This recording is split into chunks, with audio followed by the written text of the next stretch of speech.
Bonjour à tous et bienvenue dans cette vidéo hebdomadaire d'analyse, théorie et trading. Alors, nous sommes le samedi 12 mars 2022 et nous allons passer en revue les actifs principaux habituels, donc le Dow Jones, le Nasdaq et éventuellement une petite mise à jour sur le Bitcoin et sur le WTI, entre autres.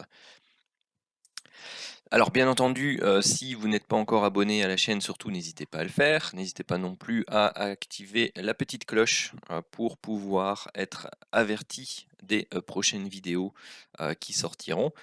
N'hésitez pas non plus à lâcher un maximum de pouces bleus pour aider au référencement, pardon, de cette vidéo et merci à tous de me suivre.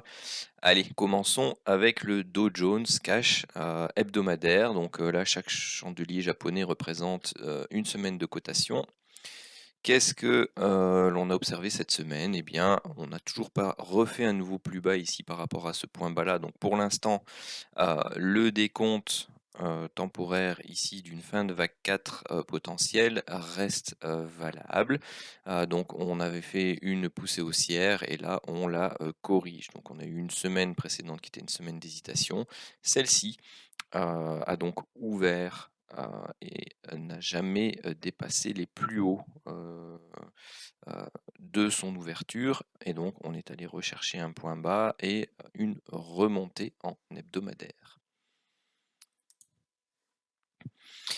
Alors, voici la fameuse remontée qu'on avait faite, l'hésitation de la semaine précédente et puis ici vous voyez on a ce gap qui reste ouvert ici, donc je vais peut-être le noter comme ceci.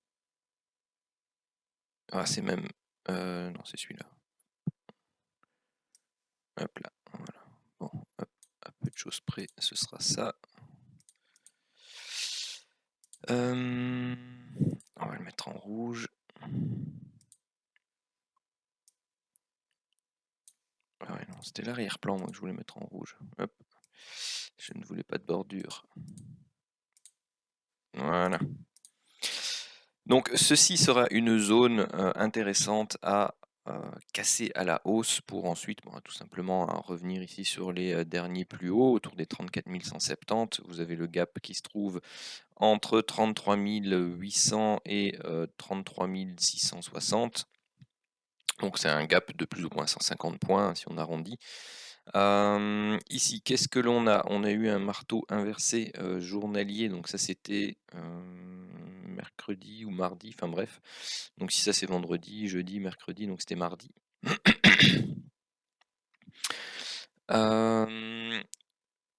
On est resté grosso modo dans ce range ici de ce marteau inversé, voire dans ce range-ci par rapport à l'open de la semaine. Donc l'open de la semaine s'est faite là. Vous avez même un autre gap qui se trouve ici juste en dessous. Donc on va peut-être même élargir la zone à celle-ci. Voilà, donc si je zoome un peu, vous voyez par rapport à la clôture de celui-là et à l'ouverture ici de lundi, vous avez un petit gap, mais vous en aviez déjà un entre la journée de jeudi de la semaine précédente et vendredi de la semaine précédente, qui n'a pas été comblé en séance. Donc vous avez un double petit gap ici, qui peut être comblé semaine prochaine ou pas, en fonction de l'évolution de la structure de prix. Parce que comme vous pouvez le voir par rapport à ce point bas là, bon pour l'instant on a plutôt une structure qui continue une latéralisation.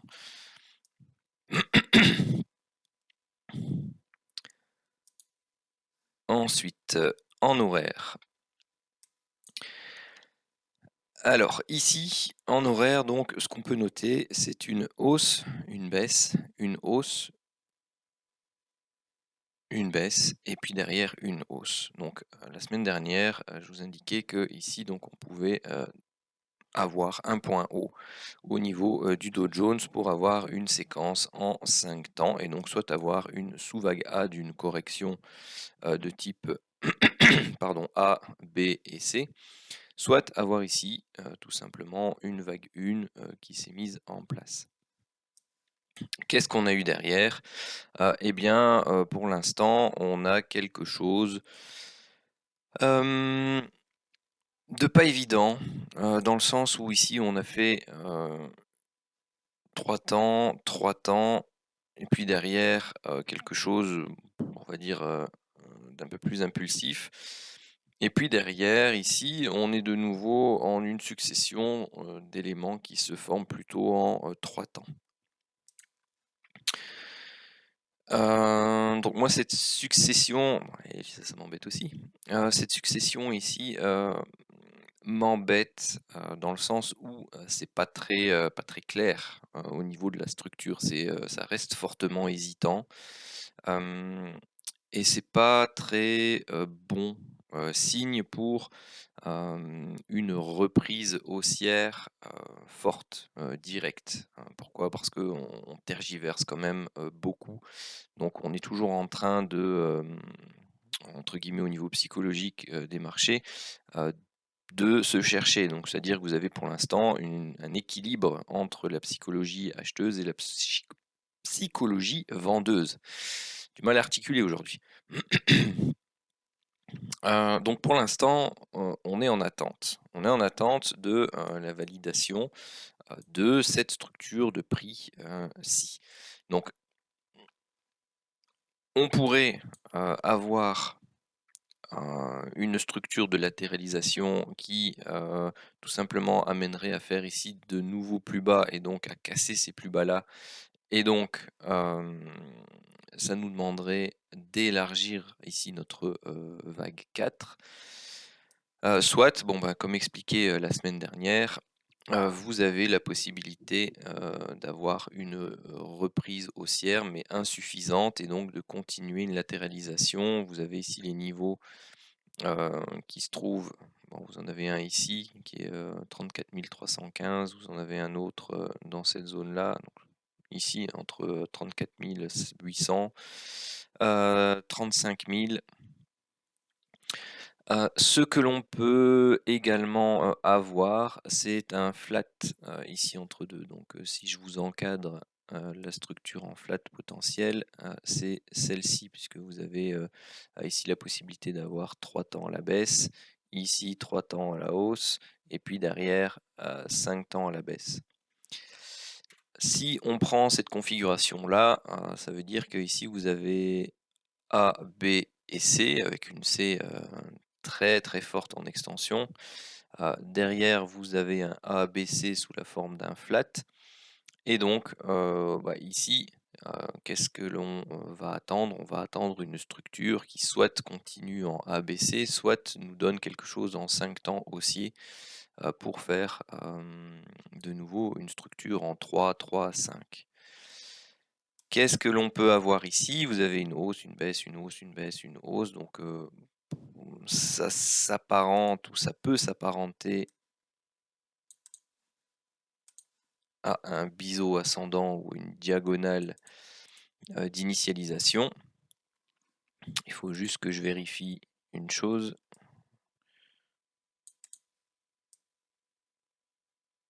Voilà, bon ici c'est mort puisque déjà vous avez, cette mèche là qui fait un plus haut. Donc au niveau, diagonale d'initialisation, au niveau Elliott, c'est pas valable. Donc ici, on a 3 temps à la hausse, 3 temps à la baisse, donc ici vous avez une première section, qui fait donc 3 temps. Vous avez 3 temps ici, vous avez une hausse et derrière on va avoir 3 temps pour certainement aller faire un plus bas par rapport aux, 32 827, voire aller titiller, cette zone basse là, hein, des 32 640, 35 585. Pour donc faire 3 temps et ensuite, remonter et aller rechercher cette zone-là. Donc ça c'est, le scénario le plus probable auquel, je m'attendrai, c'est d'aller, chercher donc un plus bas par rapport enfin dans cette zone-là, ici à là, pour ensuite, repartir et aller retester cette zone-là, voire faire un plus haut par rapport à ce niveau-ci, donc au 34 100. Donc c'est d'avoir quelque chose ici qui puisse, donc là on a déjà baissé, corrigé, baissé, donc éventuellement travailler cette zone-là, puis repartir, travailler ces zones-ci, Donc d'abord une fois celle-là, un pullback, et puis hop, retravailler la zone haute qui se trouverait là.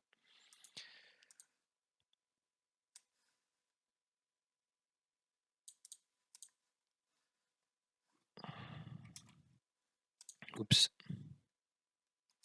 Non, ouais, c'est pas le même logiciel. Donc j'en avais une ici, sauf que là on va la mettre en support.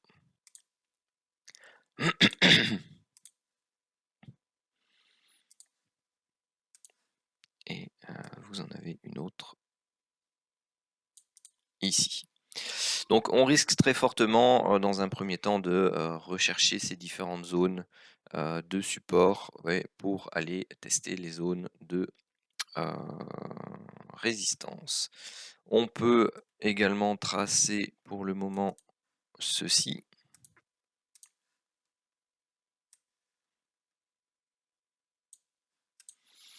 Et rien n'empêche que vous ayez donc une continuité ici, donc pour aller rechercher la borne haute de ce canal ascendant correctif du coup potentiel, avant de repartir à la baisse pour rechercher la zone basse, pas en ligne droite hein, forcément, hein, mais soit vous avez ici tout simplement la cassure de manière fortement étendue qui validerait donc une structure correctrice ici de vague 2, hein, donc qui aurait été faire un plus bas dans cette zone-là sans faire un nouveau plus bas, et qui ensuite permettrait d'avoir une forte accélération ici de vague 3. Donc ça, c'est les différents éléments que j'observerai moi pour mon trading courant de semaine prochaine, et les différentes zones sur lesquelles pardon, eh bien on peut avoir une réaction sur le Dow Jones. Si maintenant on vient à casser ces supports-là, je ne me mettrai pas à vendre. Tout simplement pourquoi? Parce que ici, je suis dans l'optique de chercher une fin de vague 4 pour tout simplement reprendre des achats swing. Peut-être retourner sur le journalier.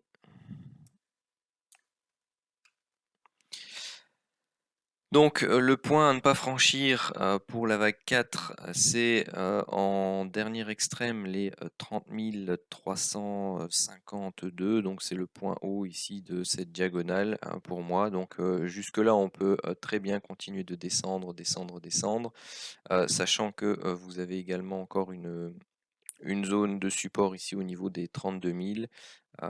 Vous en avez une en dessous 31 600 on va dire, vous en avez une autre ici à 31 200, et puis ensuite vous arrivez dans des zones très critiques autour des 30 800 par rapport à la validité d'une vague 4.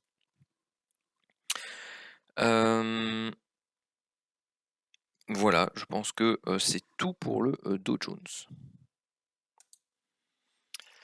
Alors, nous voici sur le Nasdaq, donc de nouveau en hebdomadaire. Donc, qu'est-ce qu'on a eu? Bon, on a eu la même chose hein, ici sur l'indice, on n'a toujours pas fait de plus bas non plus par rapport à celui-là, qui marque donc potentiellement ici la fin d'une vague C et donc d'une vague 4 potentielle. Alors, ce que l'on remarque ici, donc ça c'est le RSI, on voit cette semaine un nouveau plus bas par rapport à la semaine précédente, enfin aux semaines précédentes.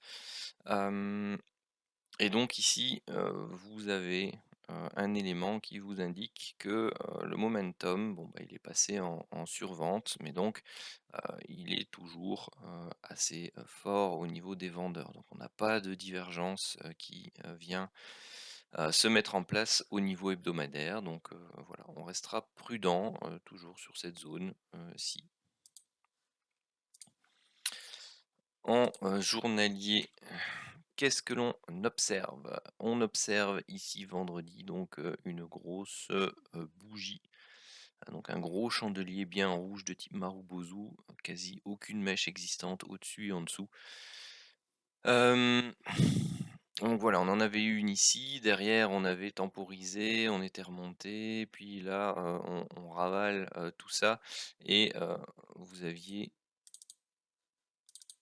pardon, je l'ai augmenté. Donc ici, vous aviez eu un gap entre, donc ça c'est vendredi, jeudi, mercredi, mardi. Donc mardi, ici, vous aviez eu un fort gap haussier. On avait temporisé à ce moment-là, on n'était pas parvenu à casser les plus hauts de ce chandelier baissier-ci, qui avait une forte incidence. Et derrière, donc, on a continué à temporiser. Et puis vendredi, on a ouvert en gap aussi. Et puis derrière, vroom, on est venu avaler ce chandelier-là, celui-là, et on est quasi venu combler le gap, ce gap-ci.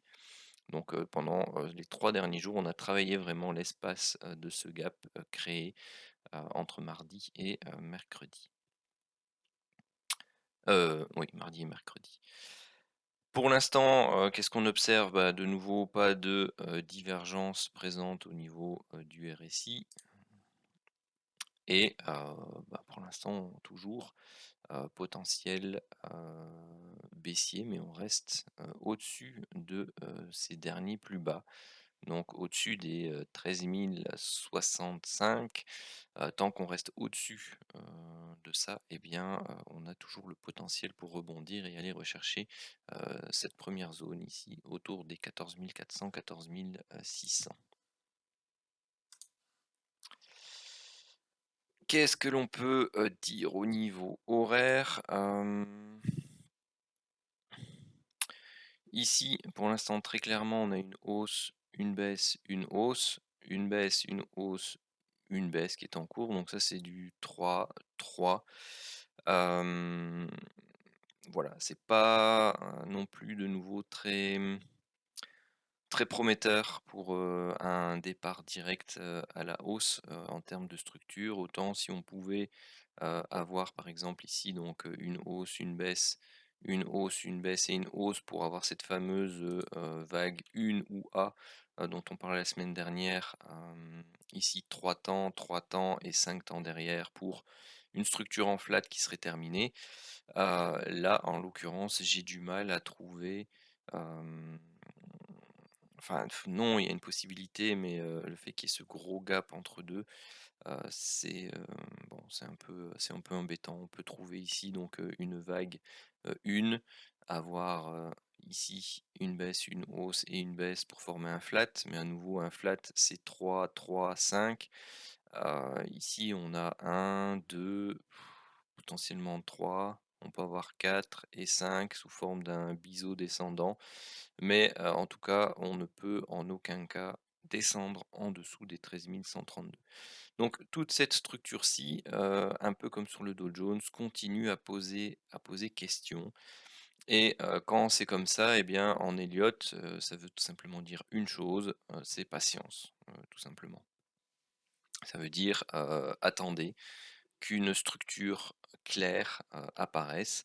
Là, ce qu'on peut voir ici en horaire, c'est qu'on a eu une baisse, une hausse, puis une baisse. Donc ça, c'est clairement pour l'instant correctif. Tant qu'on n'accélère pas et qu'on casse pas ces plus bas là et ceux-là, ça reste correctif. Et on peut potentiellement s'attendre déjà au moins à une reprise en 3 temps haussier et continuer donc ici une structure déjà intermédiaire de latéralisation, voire une structure de latéralisation un peu plus longue pour ne fût-ce que la vague 4 par exemple. Ici on peut avoir ici une sous-vague A, une sous-vague B, on travaille ici une sous-vague C et ainsi de suite. On peut dessiner un triangle de moyen terme qui nous amènerait tout simplement à faire un nouveau plus bas par rapport à celui-là en cours de route. Ou même si ceci est la vague 3, juste un plus bas par rapport à celui-là serait tout à fait plausible également. Ok, pour le Nasdaq. Alors, concernant PayPal, donc bon, on a eu le break ici de l'oblique, mais derrière, donc on est de nouveau en phase de latéralisation ou légère correction. Donc là, bon, pour l'instant, perso, c'est un peu comme sur les indices, c'est en attente de validation. Donc là, on peut très bien aller rechercher ce potentiel support-ci avec ce niveau-là et ce niveau-là, ce bas d'oblique potentiel, et derrière repartir à la hausse pour aller rechercher éventuellement dans un premier temps cette zone-ci au niveau des 104,50, 105, voire 107,50 quelque part par là. Alors, concernant l'or, donc on l'avait pas vu la semaine dernière, donc une petite mise à jour sur l'évolution du décompte ici journalier, donc par rapport au point haut qu'on avait fait ici donc en août 2020. Donc on a eu ici des structures assez chaotiques qui pour l'instant eh bien, peuvent être notées de la sorte. Donc vous avez ici un W, un X, un Y pour une première phase. Vous avez ici un W, un X sous forme de triangle et derrière un Y avec une fin potentielle ici sur ces sommets. Alors vous avez un setup de divergence ici qui a été repris par l'indicateur qui n'a pas été validé par le break ici de la ligne de tendance court terme et vous en avez un autre visuel pour l'instant qui est toujours en cours et qui demande bien tout simplement le break ici de la ligne de tendance court terme. Alors ça n'a pas encore eu lieu, vous voyez qu'on a réagi dessus, on remonte, on est ici en journalier vendredi un marteau. Donc on va devoir observer ce qui se passe sur les unités de temps inférieures si jamais on veut prendre tout simplement une position short sur l'or. Alors, qu'est-ce que l'on peut voir ici? On a eu une baisse, 3 temps à la hausse, une baisse, la possibilité ici d'avoir un triangle et puis derrière une baisse. Bon, ça c'est 1, 2, 3, 4 et 5 potentiels. Donc là, on devrait attendre classiquement une hausse, une baisse, une hausse. Donc voilà, désolé, petite coupure de presque 7 heures, 8 heures entre l'arrêt tout à l'heure. Donc voilà, ici je reprends la vidéo après avoir couché les enfants. Donc ce que j'expliquais, c'est qu'ici on pouvait avoir donc potentiellement une première structure baissière, qu'on attendait éventuellement une correction. Donc je vous ai rajouté ici le retracement Fibonacci. Donc on pourra aller rechercher la zone des 50 à 61,8%, et donc avoir ici un retracement haussier pour ensuite avoir une reprise baissière. Alors ici vous avez pour le moment des setups de divergence au niveau horaire sur l'or, donc entre ces deux points que vous voyez, enfin ces deux zones que vous voyez ici, et cette zone-là et cette zone-ci au niveau de l'indicateur de momentum ici, le King Div. Alors ici, vous pouvez avoir au break de cet oblique une validation du setup de divergence qui peut tout simplement permettre la relance haussière corrective et aller rechercher donc la zone dont je parlais, ou alors tout simplement terminer ici une phase corrective de temporisation dans toute la hausse qu'il y a eu précédemment, et de permettre tout simplement de relancer pour aller rechercher ici un nouveau plus haut au-delà des 2070 points. Donc c'est tout à fait possible aussi. Ici vous avez deux façons de travailler. Soit pour vous, bon, le décompte en 5 temps n'est pas crédible. Vous dites ok, bon, c'est pas correct. Moi j'estime que c'est plutôt du 3 temps par exemple. Et dans ce cas-là, vous êtes plutôt acheteur au break de cet oblique-là, avec un stop juste ici en dessous pour viser bien, tout simplement une reprise haussière et donc au moins les 2070. Donc dans ce cas-là, vous avez ici, donc si le break se fait quelque part par là, vous avez un stop loss de plus ou moins 40 points et vous visez plus ou moins 70 points, voire un plus haut, donc 80. Donc vous êtes avec un risk reward au-dessus de 1,5 à 2%. À 2, pardon, c'est pas en pourcentage. Ça, c'est la première possibilité.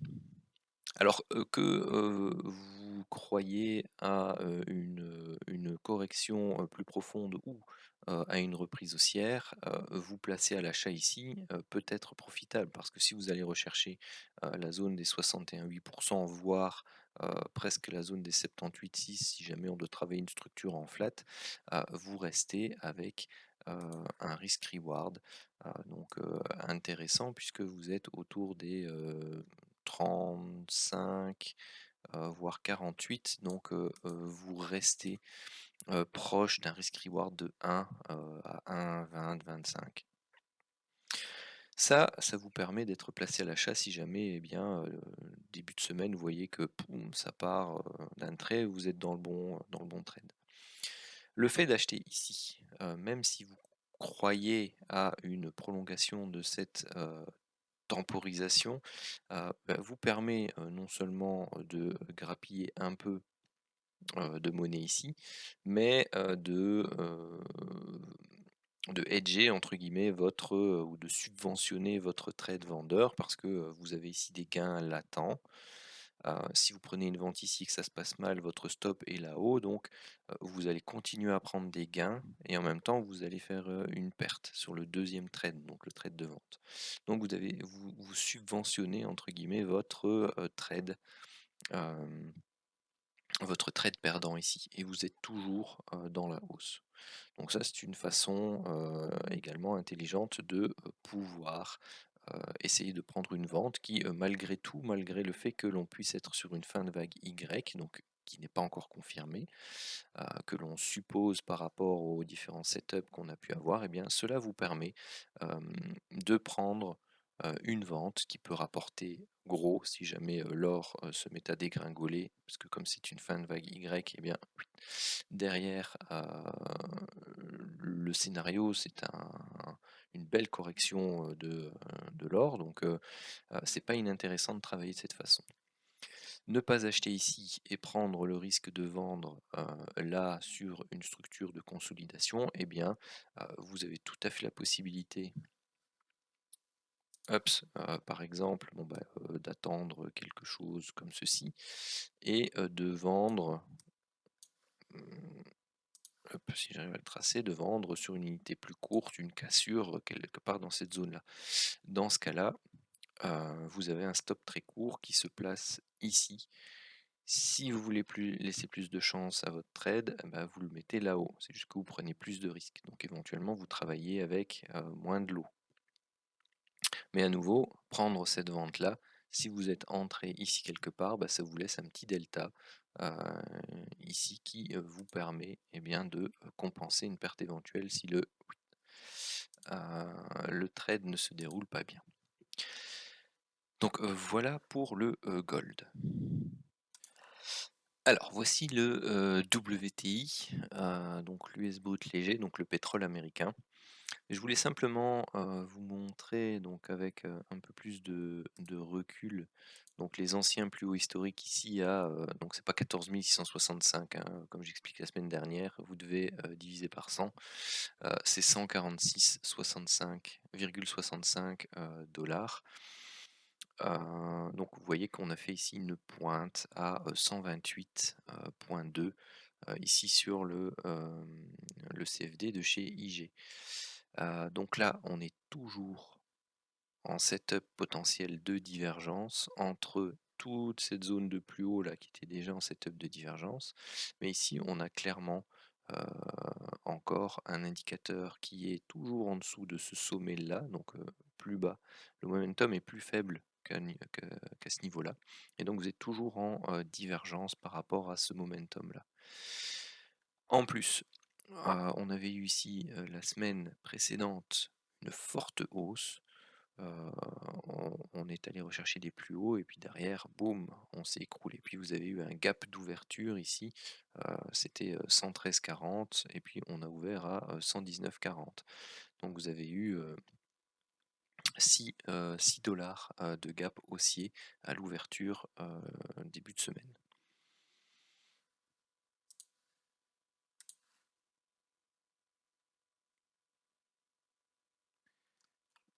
Donc niveau journalier, on avait cette zone-là ici, la zone haute du triangle qui s'est faite exploser. Et puis derrière, qu'est-ce qu'on a vu? Eh bien, vous avez eu ce fameux gap. Et ce gap a été clôturé. Et puis on est venu retester. Donc on a réintégré cette résistance-là. donc elle n'a pas servi de support.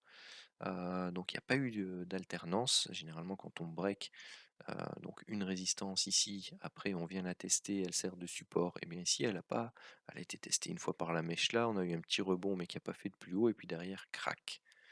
Et on se retrouve maintenant coincé entre ces deux zones là. Mais l'information importante, c'est qu'ici on a eu un gap qui a été comblé et que l'on dessine pour l'instant quelque chose qui ressemble à un V-top. Donc bon, il faut aller rechercher beaucoup plus bas.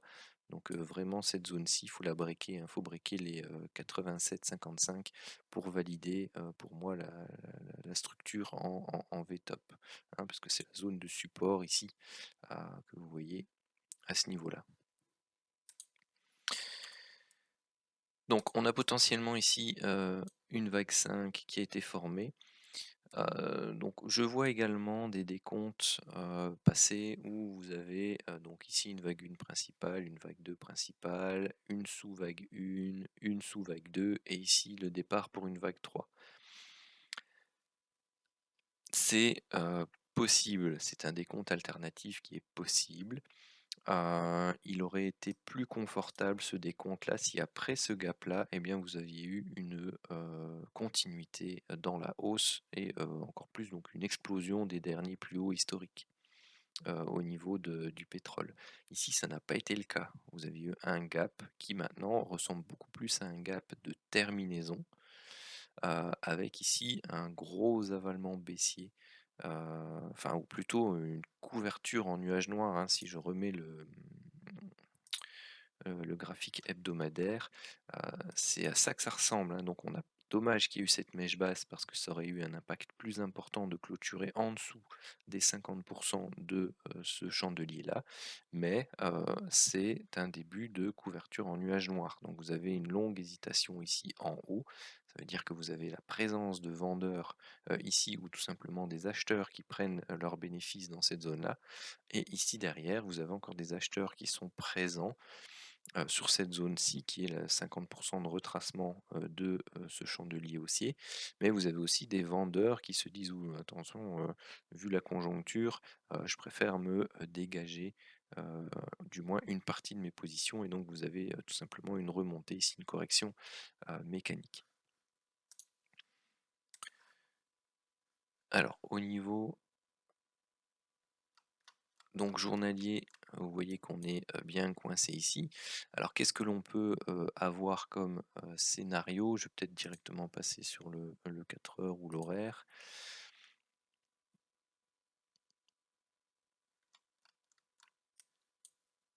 Alors ici, on a pour l'instant tout simplement une baisse, une hausse, une baisse.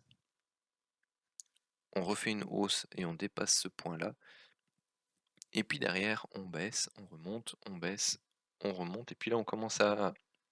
Pardon, donc on a une baisse, puis on commence à stagner. Alors, ce mouvement-là, peut être une impulsion. Ici, vous avez 3 temps à la hausse et ceci peut de nouveau être une impulsion. Alors, ce qui est embêtant dans le scénario de poursuite baissière, pardon, c'est que ceci, du coup, c'est 3 temps. Et comme on fait un nouveau plus haut ici, ceci ne peut pas être considéré comme une sous-vague 1. Donc vous auriez ici la vague 1 principale, la correction, la sous-vague 1, et puis là derrière, boum, on est venu faire un plus haut par rapport à celui-là. Donc ça ne peut pas être une sous-vague 1. Soit c'est du A, B, C, derrière on refait du ABC, et là derrière on a la recherche de quelque chose en 5 temps pour une structure en flat. Donc ça c'est possible, et pour l'instant qu'est-ce que l'on verrait? On verrait une baisse, sa correction, une baisse, une latéralisation de type triangle, on referait un dernier plus bas, et puis on terminerait donc une structure en flat, ce qui voudrait dire que la vague 5 haussière n'est pas terminée ici, mais qu'on a eu ici donc une vague 3, sous-vague 3 sans doute, et ici on terminerait la sous-vague 4. Et donc ça voudrait dire que après avoir fait une pause, les prix du pétrole pourraient remonter et faire un nouveau plus haut par rapport aux 128,30. Et pourquoi pas aller rechercher ici les derniers plus hauts historiques et pourquoi pas topper un double top historique avec la vague 5 qui se terminerait là avant d'avoir une correction assez, assez intéressante sur le pétrole. Personnellement, hein, pour tous les particuliers, c'est ce que je nous souhaite, c'est que le pétrole corrige, qu'on puisse voir les prix à la pompe baisser, parce que c'est pas marrant du tout. Ensuite, vous avez la possibilité d'avoir eu donc ici une baisse, ici 3 temps, éventuellement ici 3 temps, et ici un 5 temps bizarre. Bon, je suis pas convaincu, hein, pour que vous puissiez avoir ici une grosse structure en flat. C'est pas terrible, terrible. Pourquoi? Parce que vous avez la structure en flat qui est gigantesque par rapport à la petite impulsion baissière déjà. Dans ce cas-là, vous avez ici une vague 1 principale, une vague 2 principale. Vous avez toujours sous vague 1, sous vague 2, sous vague 3, sous vague 4, sous vague 5. Donc ici, vous auriez une vague 3 principale. Et puis derrière, bon bah là, vous avez la correction pour faire la vague 4. Et puis derrière, vous avez la vague 5. Et donc là, vous termineriez une première structure, mais qui serait très étalée, pour dire d'avoir tout simplement une première structure de phase baissière ou correctrice. Ça, ce sont les deux options que je vois pour l'instant sur le pétrole américain. Parce qu'ici, quand on regarde, hein, vous avez eu ici une hausse, je vais peut-être mettre sur le 15 minutes.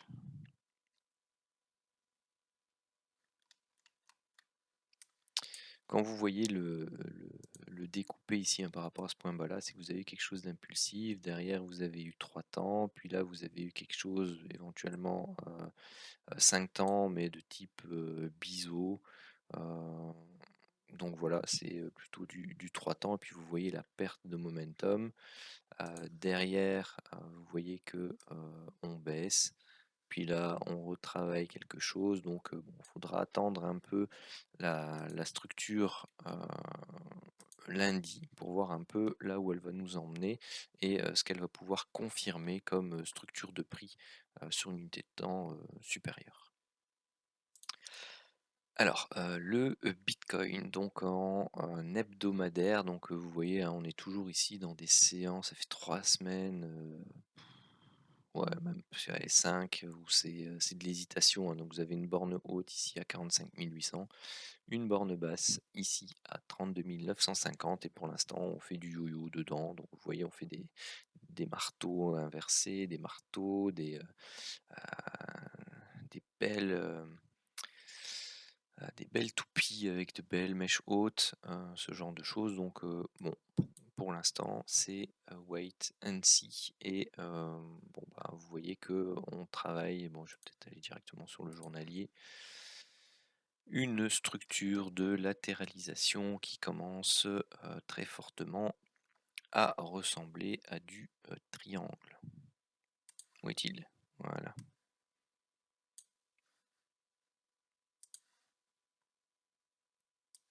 Alors moi je vous parle en triangle Elliott, hein, si vous devez tracer triangle chartiste, vous allez voir des tracés de ce genre-là.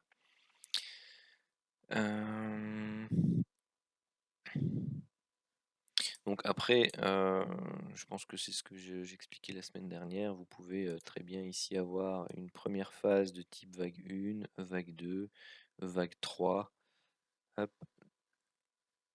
un triangle ici, vague 4, avoir une toute petite vague 5 pour ensuite tout simplement retravailler du coup une partie correctrice.